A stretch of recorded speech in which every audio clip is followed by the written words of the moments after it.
What if I told you that a decision made today without your vote, without your signature, without even your awareness can quietly take money from your future, your children's future, and even people not yet born? Most of us assume that when governments spend money, they're spending what they have, or at worst, what taxpayers have agreed to provide.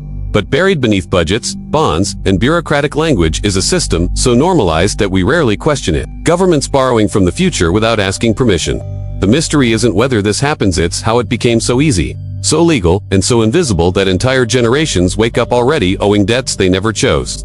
To understand how this became normal, we need to step back to a time when governments couldn't do this so easily. For most of human history, states were constrained by hard limits: gold, silver, land, or direct taxation. Kings who wanted to wage wars or build monuments had to raise taxes immediately or debase their currency openly, often facing rebellion as a result. Debt existed, but it was personal, temporary, and dangerous. The twist comes with the rise of modern finance: central banks, government bonds, and the promise that future economic growth would pay for today's decisions. Key figures weren't villains in dark rooms, but economists, lawmakers, and bankers who believed they were stabilizing society, and at first, they were right, at least on the surface.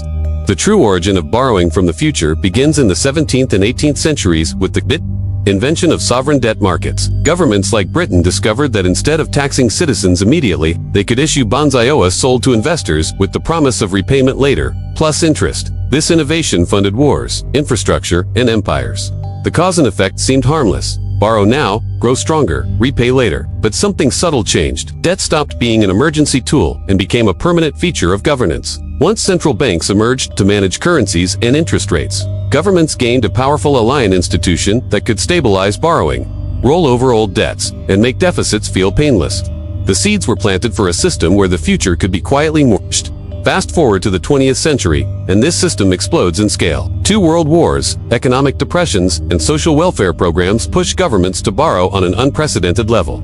After World War II, the Bretton Woods system ties currencies to the US dollar, and the dollar to gold, creating discipline, at least temporarily. But when that link breaks in 1971, something historic happens. Money itself becomes fully fiat, backed not by physical limits but by trust in future productivity. From this moment on, governments can borrow almost endlessly, limited less by resources and more by confidence. Deficits stop being rare and become routine. Each crisis justifies the next round of borrowing, and each generation assumes the next will be richer enough to pay the bill.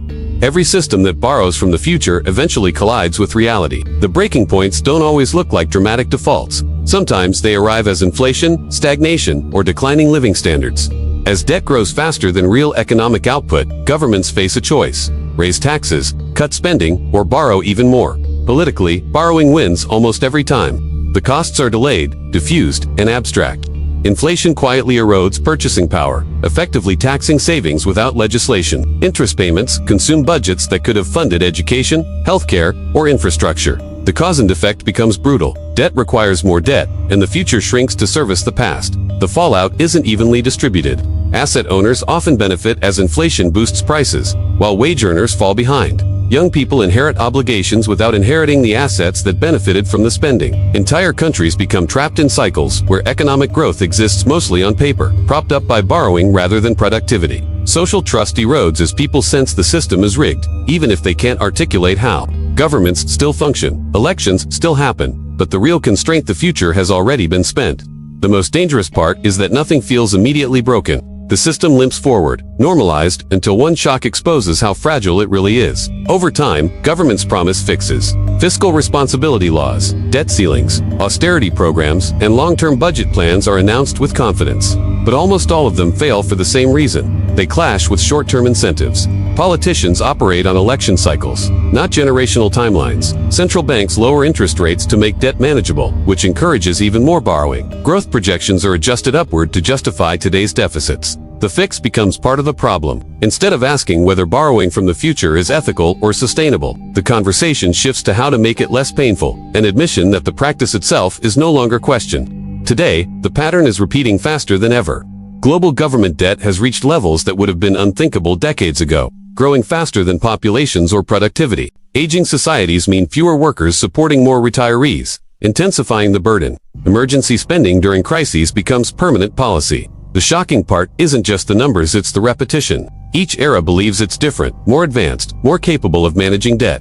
Each era uses the same logic: growth will save us, Technology will save us. The future will pay. And each era discovers that the future eventually arrives with questions. So how do governments borrow from the future without your consent? They do it by spreading the cost across time, disguising it through complexity, and framing it as necessity rather than choice. No single vote approves it. No single law announces it plainly. It happens through budgets, bond auctions, central bank policies, and assumptions about tomorrow that no one alive today can verify. By the time the consequences are visible, the decision makers are gone, and the debt belongs to someone else. First, debt is not just an economic tool, it's a moral contract across generations, whether acknowledged or not. Second, systems that remove immediate consequences encourage overuse, especially when political incentives reward short-term comfort over long-term stability. Third, understanding this mechanism is the first step toward accountability. Ignorance is what allows it to persist quietly. The most unsettling question isn't whether this system will break at S, who will be standing closest when it does. Will the cost arrive as higher taxes, lost opportunities, or a diminished standard of living? Or will it come in a form we don't yet recognize? The future has always paid for the present, but history shows it eventually sends the bill back with interest. If this made you rethink how government spending really works, share this video with someone who believes debt is just a number. Subscribe for deeper stories that explain the systems shaping your life behind the scenes. And next time you hear the phrase, "we'll pay for it later," remember later is closer than it sounds.